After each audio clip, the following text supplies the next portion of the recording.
Hello and welcome back to Unreal. Prisoner Transport Log 2927DF Vortex Strikers. So, as I said, I will be going through the story of the game. Now, one thing I need to mention is that while I played Might and Magic titles half-blind, in that I haven't actually beaten them by myself, but I have watched Let's Plays. And I have been playing Heroes Chronicles titles completely blind. With Unreal, I will be playing essentially anti-blind, because, well, I am a developer, so I kind of know every quad and every texture in the whole game. Well, at least the first few levels that I have been working on recently. The later levels, and especially Return to Nepali, I don't remember as well, and I might actually miss a few secrets.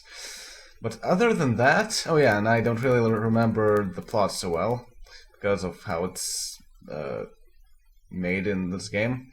But yeah, generally I won't be playing this game blind, so yeah. With that said, let's go over the story of the game.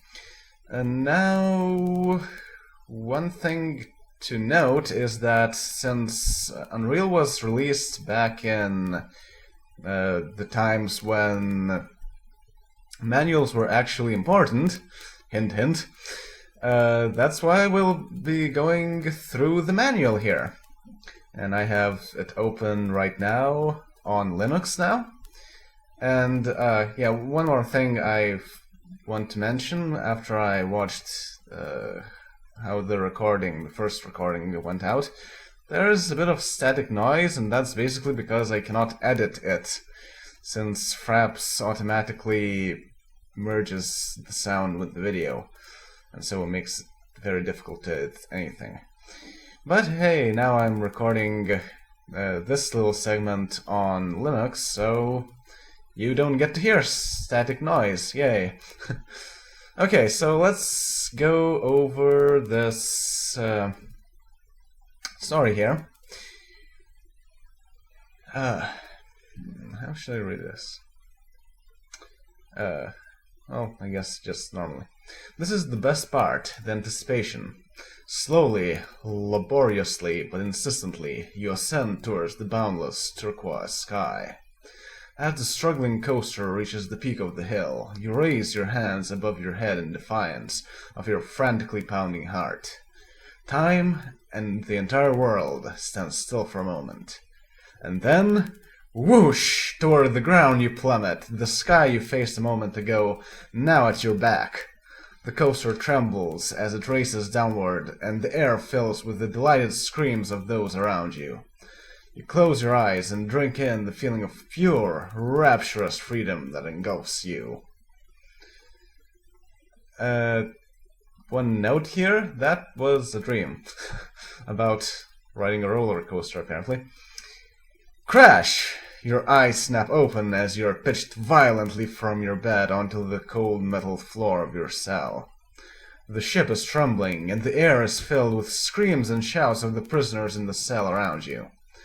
As you gather your senses, you quickly remember where you really are. The Vortex Strikers. The rankest prison transport vessel this side of the Milky Way, and the furthest thing in the universe from the freedom in your dreams. But something's not right. Emergency lights are flashing on and off in the walkway beyond your cell. A sulphurous, burning odor invades your nostrils and stings your eyes. You pick yourself up off the ground, holding onto the iron bed frame for balance as the floor shudders beneath you. Looking through the plasma-gated entryway of your cell, you see guards and officials running up and down the walkway like frantic worker ants. "Hey, what the hell's going on?" you shout. But your voice is lost among the shouts of your fellow prisoners and the wailing of the ship's alert siren. The ants tripping over each other in the walkway don't even glance at you.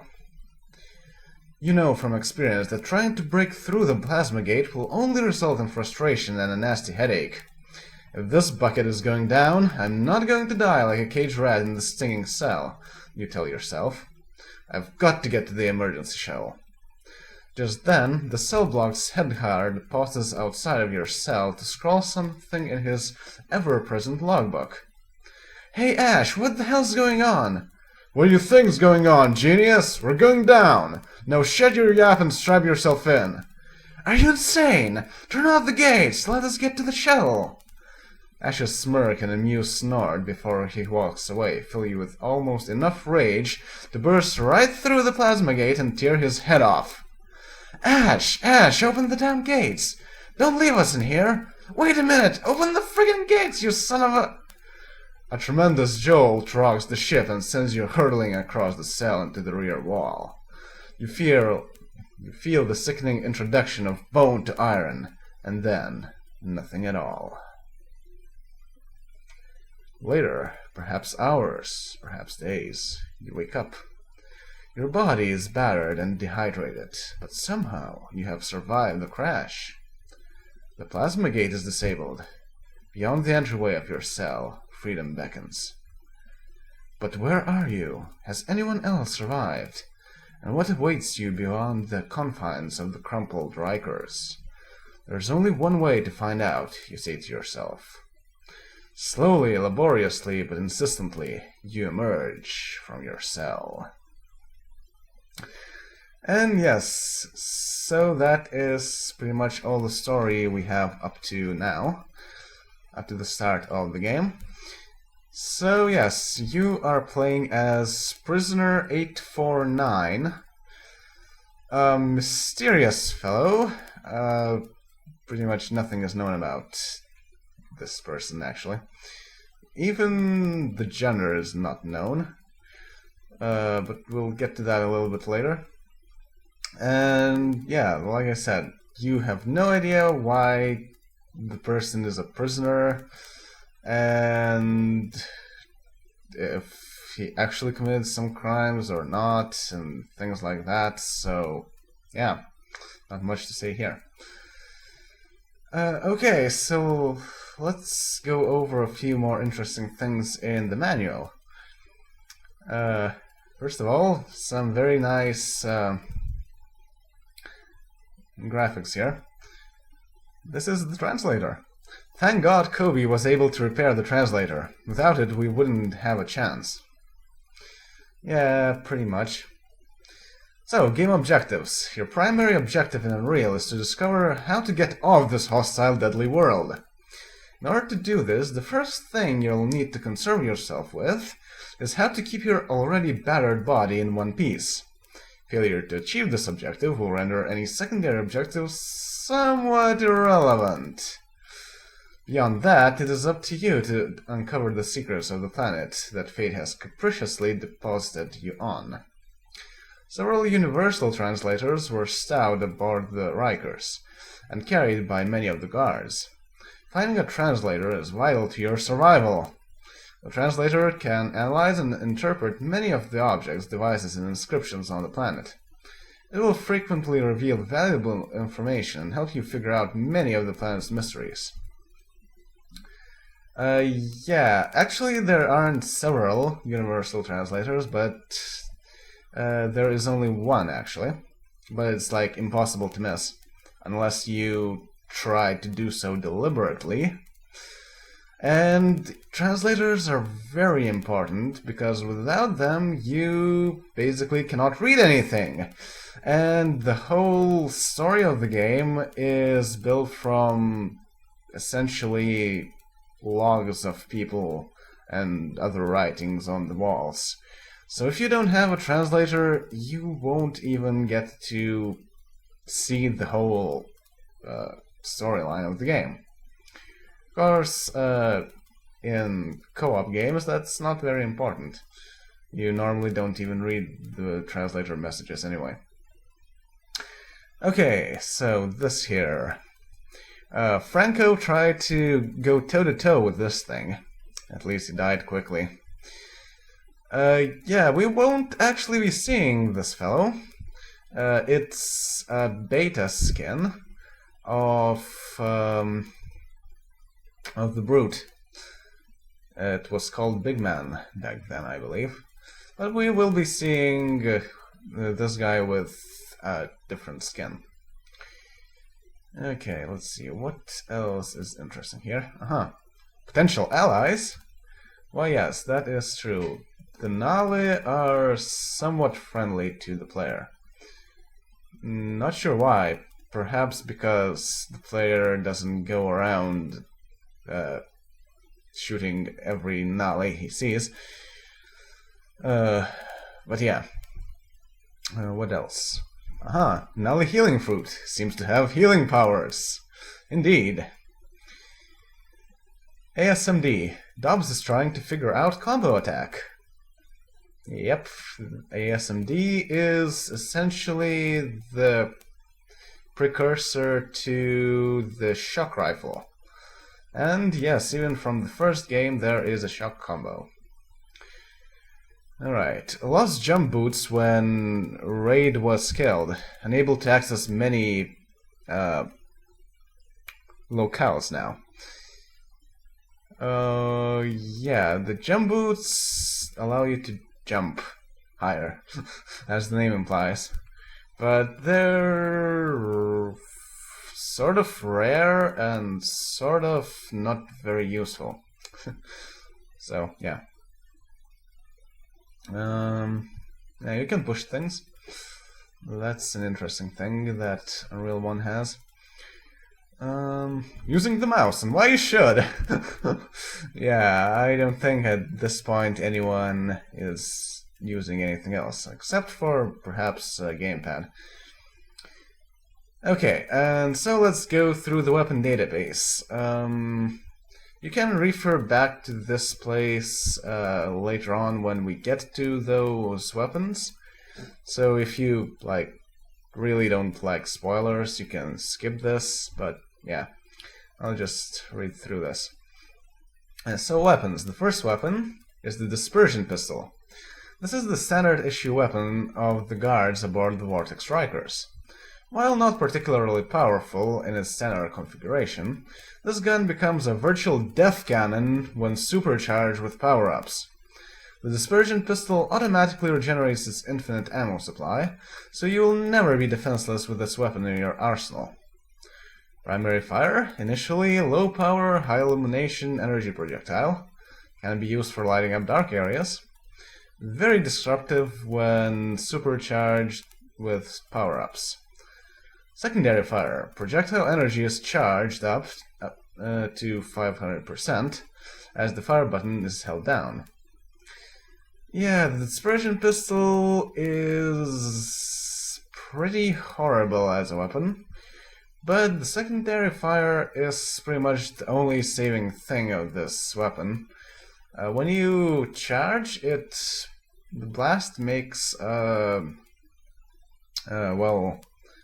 it has splash damage. The primary fire doesn't really have it, so it is somewhat useful to shoot around corners and certain unmoving enemies that we will find later on. Okay, the second weapon, the Automag. This easy-to-handle gun uses gunpowder-based bullets in dual clips of 10 for ammunition. Try to keep track of how many bullets you have left in the clip. Attempting to change clips with a pissed-off scar in your face is not advised.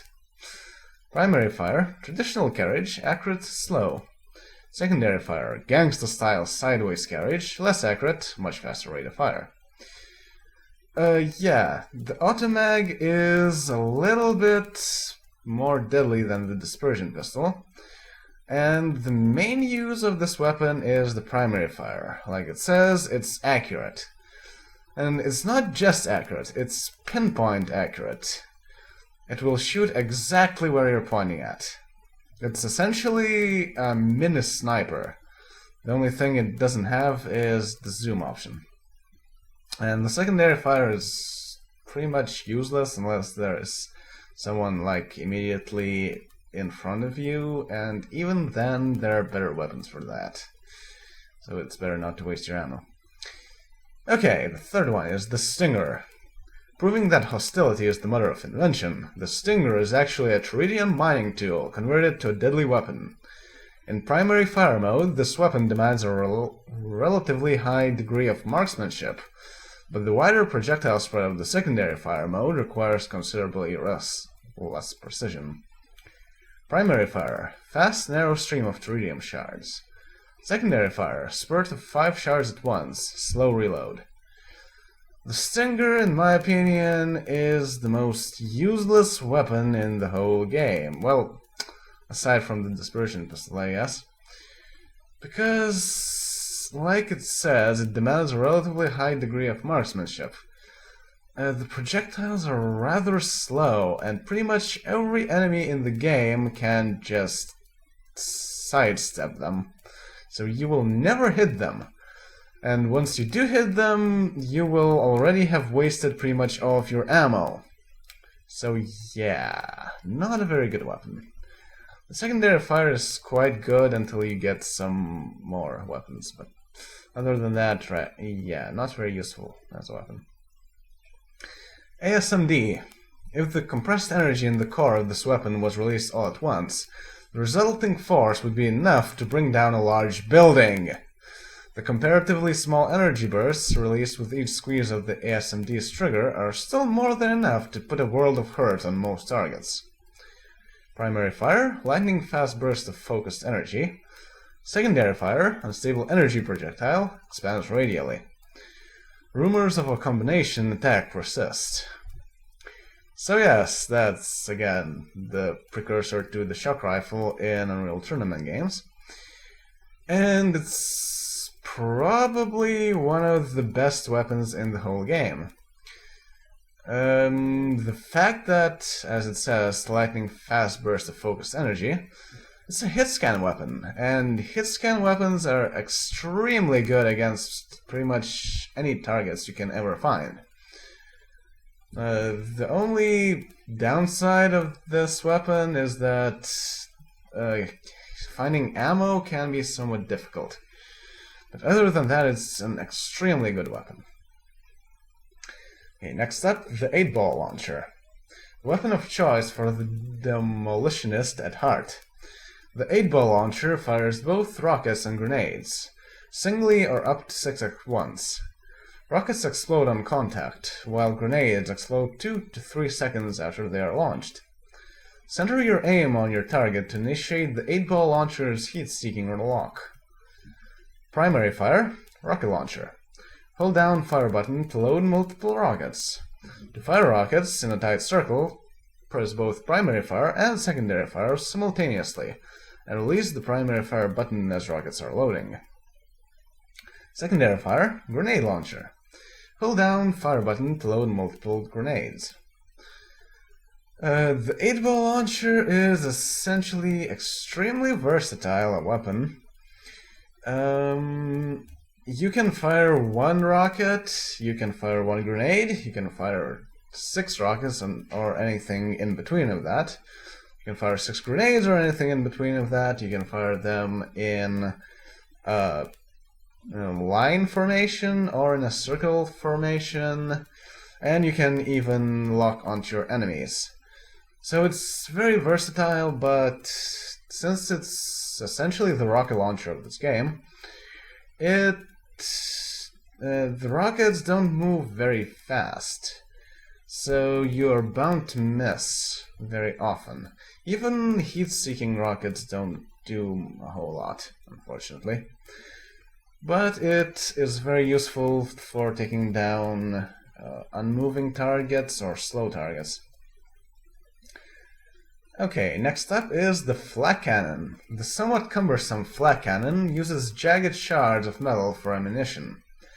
Don't let its lack of pyrotechnic flash fool you. A little shrapnel can dish out a hell of a lot of damage. Primary fire, extremely fast fray of shrapnel, with ricochet of walls, ceilings, and floors. Secondary fire, large shrapnel-filled shell explodes on impact, spraying shrapnel in all directions. In my opinion, this is...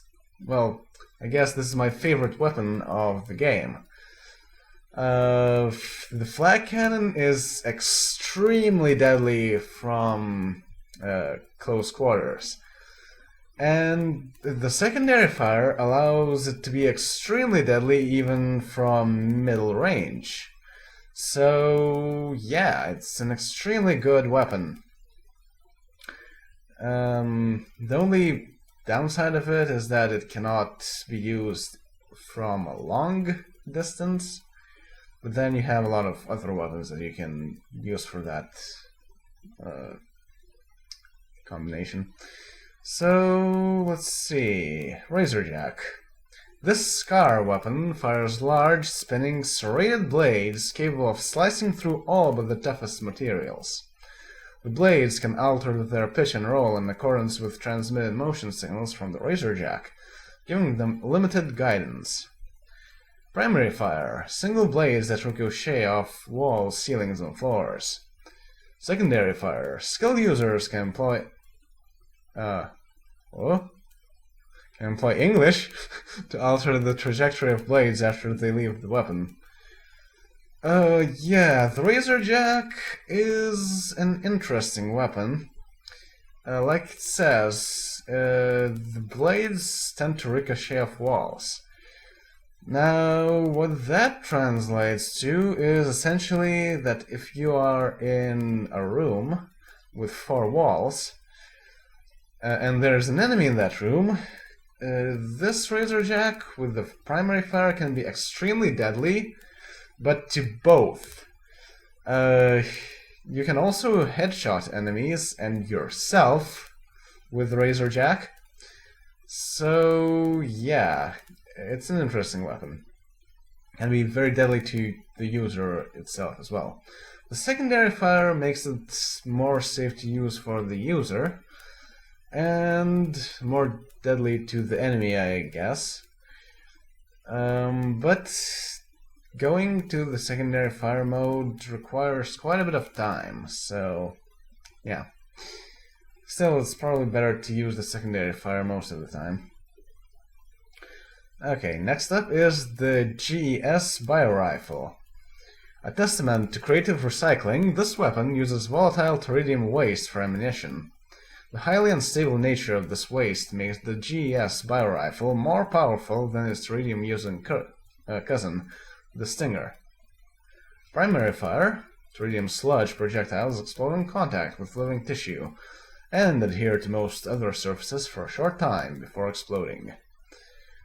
Secondary fire. Hold down the secondary fire button to launch a larger, more powerful glob of sludge. The longer you hold down the secondary fire button, the bigger the glob, up to 500% sludge. So yes, this is the Biorifle that you may know from Unreal Tournament games. It is awkward to control, very awkward to control, but it is very powerful. So essentially, if you can actually hit enemies with it, it makes for a really good weapon. And it's very good to use against Scar, basically. Okay, next off is...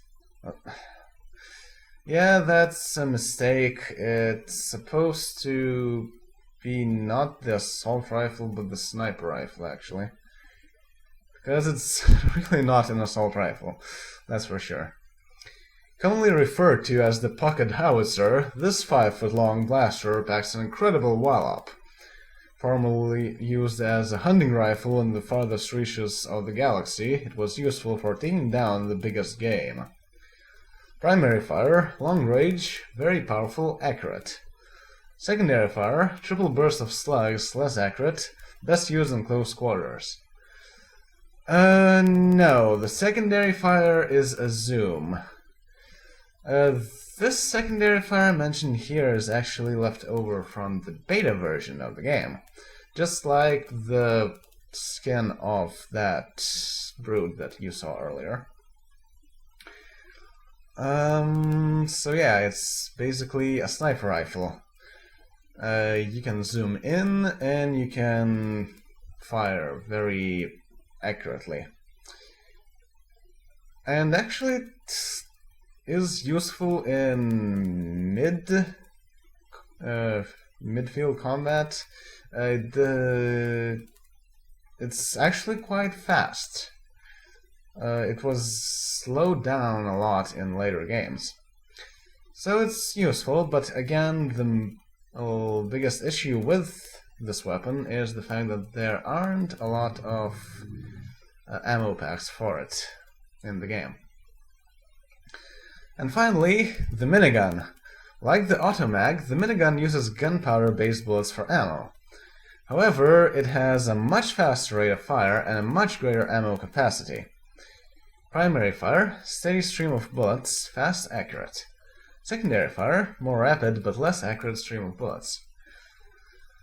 As it says, it uses gunpowder-based bullets for ammo as the automag. So essentially, they both share the same pool of ammo, which is interesting. But generally, you can use the automag to get a mini sniper rifle like that. Or you can use the minigun secondary fire for close quarters combat.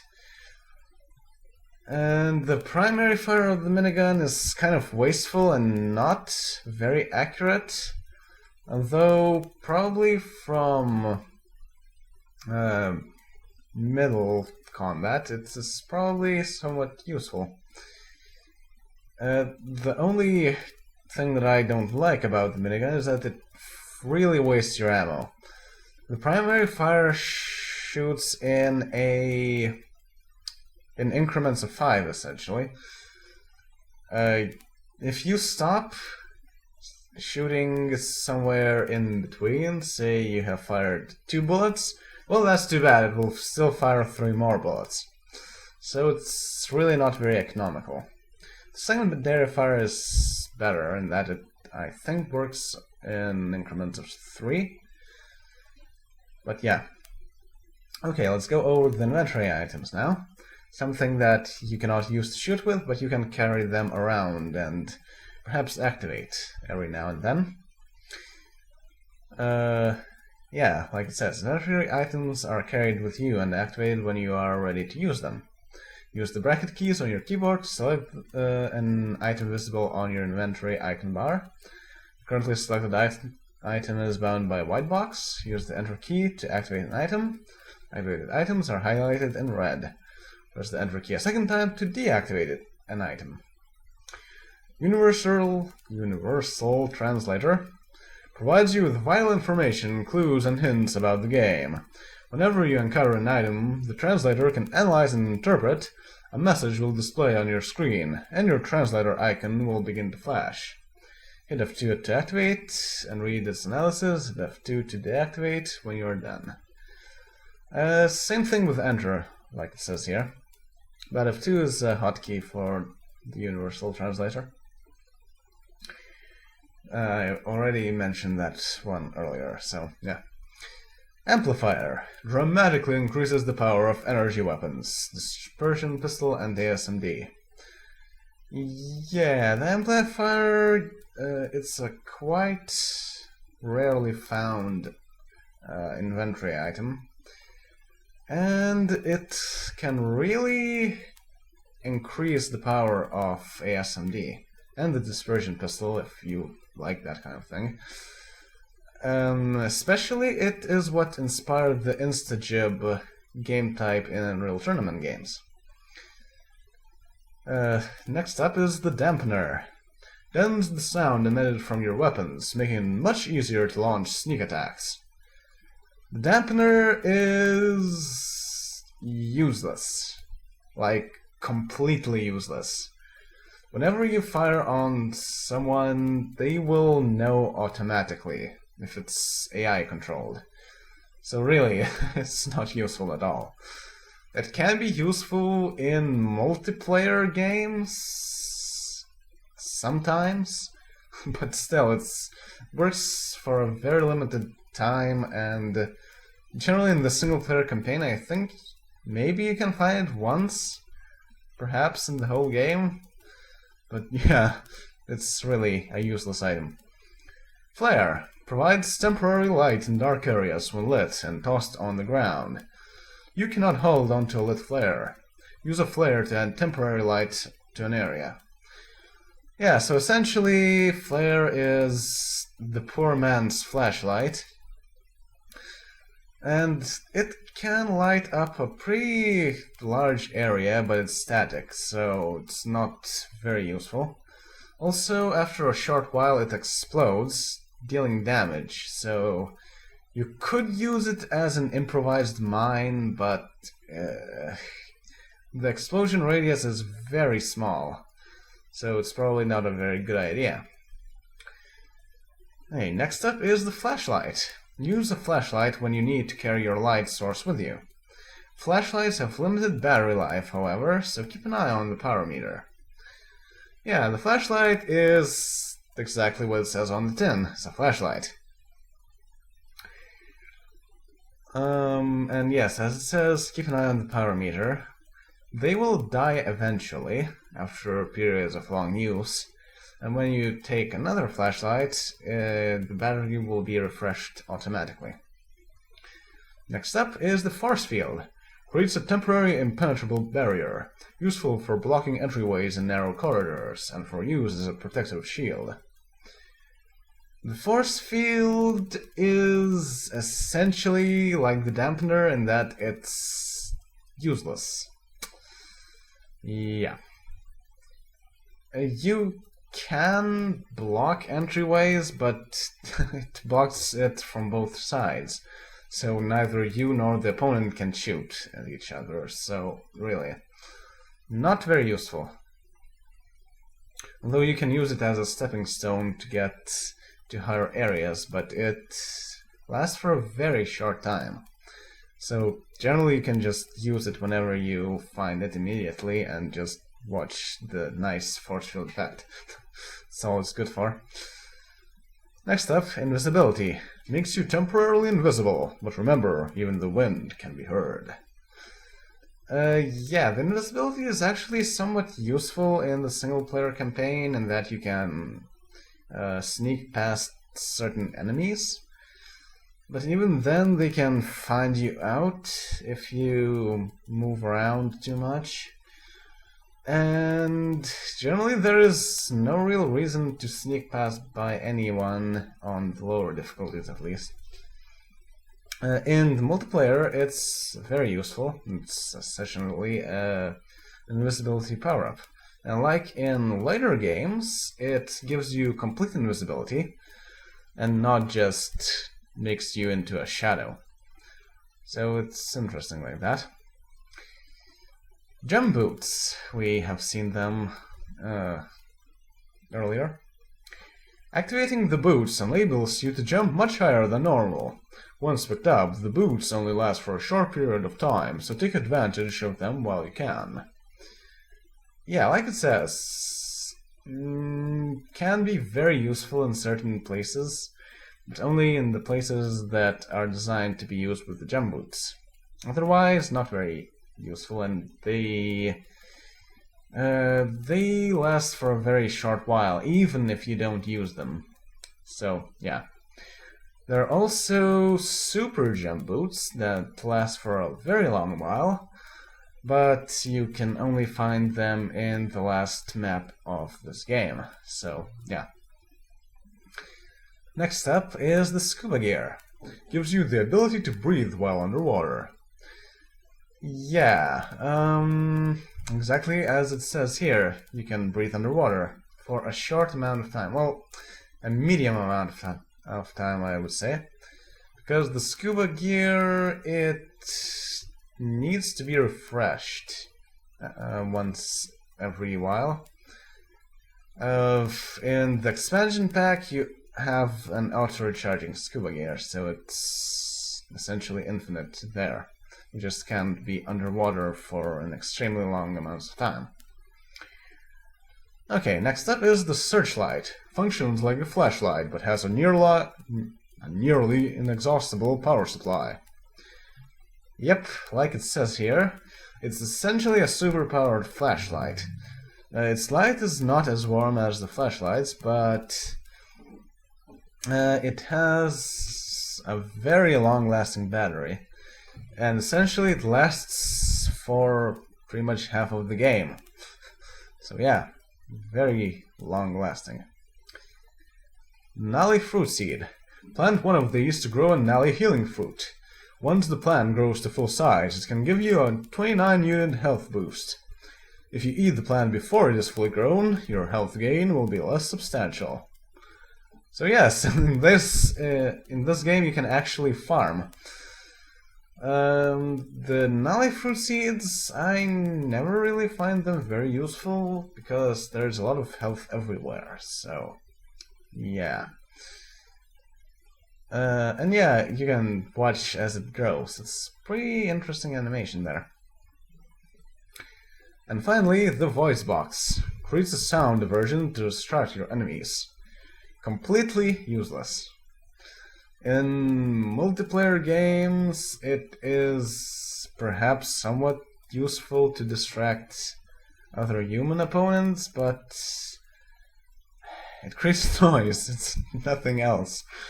So really, it's not very useful.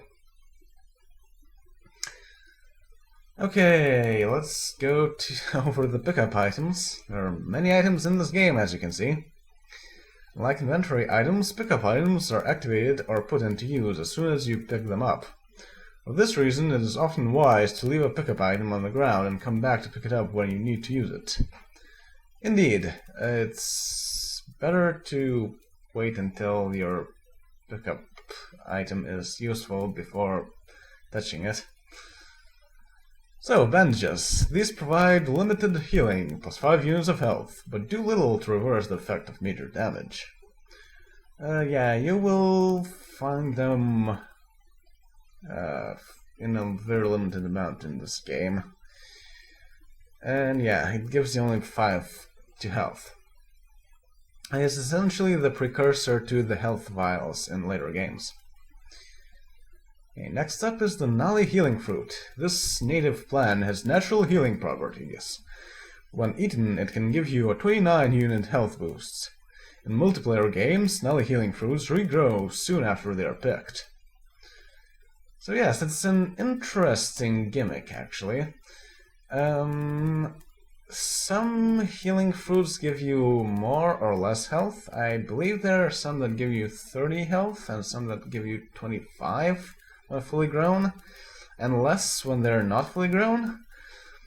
So in multiplayer games, it's very interesting in that it responds essentially instantly, but they still take time to grow. So you still need to wait a bit before you pick it up.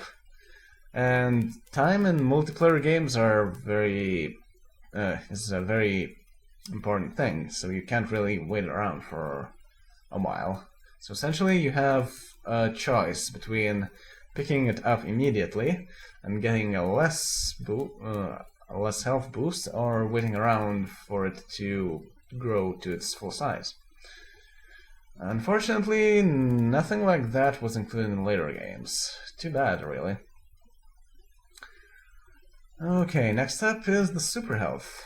Boosts your health by 100 units. Don't waste Super Health by using it when you are close to full health, 200 units. Wait until you need a big health boost before you pick it up. Note, you cannot exceed 100 health without one of these. So yes, normally your full health is 100, but with the Super Health you can go over 200, over to 200. So very useful, and you should pick it up. Well, like it says, don't pick it up if you have more than 100 health. But otherwise, very useful. Pretty much one of the best items in the game. Armor. You will find many different types of armor throughout the game, all of which increase your resistance to damage from weapons and impact. Certain types of armor provide better protection from certain forms of attack. The more damage your armor absorbs, the weaker it becomes. Keep an eye on your armor level indicator to see how much strength your armor has left. Once your armor level reaches 0, the armor no longer offers you any protection. So yes, armor is essentially as a guard for your health. It acts similarly to your health, but if you have a lot of armor and not a whole lot of health, you still die. Okay, next up is the asbestos suit. Provides resistance to fire and heat damage. So yes, with an asbestos suit, you can, funnily enough, you can walk through lava. That's pretty much the main use of the suit. And unlike in real life, it doesn't kill you. Okay, next up is the Kevlar suit. Works in conjunction with armor to provide even greater protection from damage. So yes, it's essentially the same as your normal armor. Just you can wear both of them at the same time. And I think it replaces the asbestos and the antitoxin suits. So yeah, you can have all of them on at the same time. Antitoxin suit prevents damage from teridium waste pools and other toxic areas. This is actually very useful in that it protects not only from teridium sludge, in that you can, much like with the asbestos suit that allows you to walk in lava, the antitoxin suit allows you to walk in toxins. But it also protects you from sludge-based attacks, such as the bio-rifle and some of the enemy's attacks. Note, all protective suits increase your overall resistance to any sort of damage to some degree. Like armor, protective suits become weaker as they absorb damage. Yeah, but the antitoxin suit and asbestos suit have a very low amount of protection. Pretty much next to nothing. The Kevlar suit does have a decent amount of protection, though. And finally, we get to creatures. Probably the most interesting part of this whole list. Following are just some of the creatures that inhabit the world of Unreal. Unfortunately, all current information was transcribed from the mangled diary of a former member of the Vortex Riker's crew. As such, it is sketchy at best. In addition, it is believed that there are different ranks and or genetic mutations of some of the creatures listed, and there appears to be a communication amongst the various species, and some type of hierarchy among them. Needless to say, you would be wise to use caution at all times. So yeah, like it says here, this manual doesn't include a lot of details about these things, and generally tries to avoid spoilers. So yeah, the scar. Height, 8 something. I don't recall what that is. Feet, perhaps? Weight, 375 lbs. Again, I'm not really familiar with empirical notation. I always use the metric system. So, yeah. Weapons, blade-like claws, projectile. Characteristics, extremely aggressive, superior agility, ruthless and cunning. Instinctive hunters with extraordinary physical strength and the ability to use numerous weapons. Their huge retractable claws can literally slice their prey to pieces. To make matters worse, there are many types of scar, and some of them wear armor. Yep, the scar are essentially your main enemies, and as it says, there are lots of different types of scar. There are scar scouts, scar infantry, scar officers, scar assassins, scar lords, and so on and so forth. They are all somewhat different from each other, but even now I can hardly recognize them. I mean, tell the difference between them. But yeah, we will see them more later on. The Slith. Height 12, weight 385. Weapons, claws, acid spit. Characteristics, very aggressive. Average agility. Flesh eater. These amphibious cousins of the Scar are deathly both on land and in the water. If they can't reach you with their razor-sharp claws, watch out for their flesh-eating acid spit. So yes, close by they're very dangerous. From afar they spit at you, and that's not very dangerous actually. You can easily dodge their attacks. And since they spit acid, if you have the antitoxin suit, you are essentially invincible to their long-range attacks. Mercenary. Height 6, weight 250. Weapons: forearm mounted machine gun / missile launcher. Characteristics: very aggressive, high agility, looter, soldier. Galaxy roving bioengineered hunters with a lust for wealth. There may be a humanoid beneath all of that circuitry, but the only way to find out is to blast your way through it. So yeah, mercenaries are an independent party from the Scar. Essentially, they're fighting both the Scar and you at the same time. So it's an interesting thing to keep in mind. The Kral. Height 7, weight 285. Weapons: concussion staff, melee and projectile. Characteristics: very aggressive, superior agility, military martial. Employed by the Scar as hunting assistants. Somewhat limited intelligence, but then mindless slaughter doesn't require a whole lot of thought. Their concussion staffs can blast you backward from a considerable distance. Yeah, the Kral, they're supposed to... That's interesting, actually. Their concussion staffs can blast you backward. That's not in the game, actually. They don't move you around, they just cause injury. And something tells me that they are supposed to be more of an issue. Basically, in melee range, they just whack you with the staff. From afar, they shoot a lightning bolt kind of thing. But their projectile is so slow and they fire it so rarely that they're not much of an issue. Pretty much less of an issue than the brutes, actually, and you get to see them only later in the game. So that's really strange. Okay, next up is the brute that I just mentioned. Height 9, weight 650. Weapons: 2 arm-mounted guns. Characteristics: very aggressive, poor agility, durable and relentless. Engineered with love by the Scar for one purpose: carnage.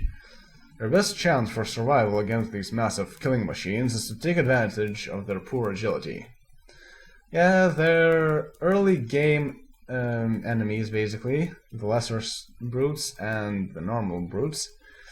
And later in the game, there are also behemoths that are very difficult to defeat, but still they're not much of an issue.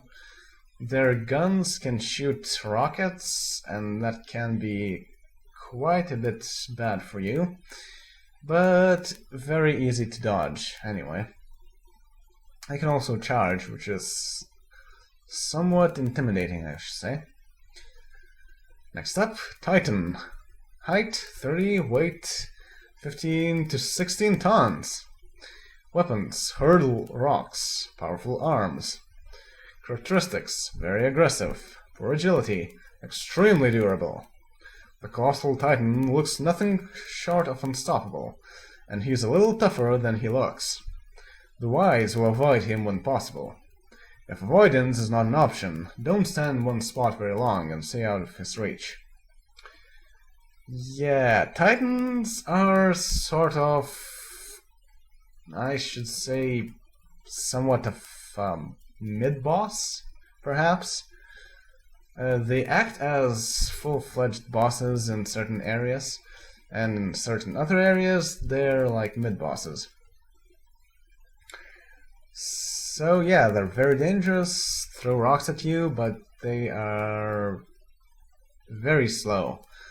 And you should use things like rocket launchers, and especially Stinger, which is useless otherwise, to take them down. And finally, Nalli. Height 8, weight 165. Weapons: limited telekinetic ability. Characteristics: very passive, shy and timid, occasionally helpful. Former benevolent rulers of the planet, now enslaved by the Scar. If you are fortunate, they may grace you with some valuable information about your surroundings. Yeah, the Nalli, they are pretty much useless. But they're allies, and if you manage to protect them from the Scar, they can unlock certain secrets, like super health items, shield belts that somewhat were not mentioned here, but we'll get to that in the main game. And they can they can get in harm's way, basically.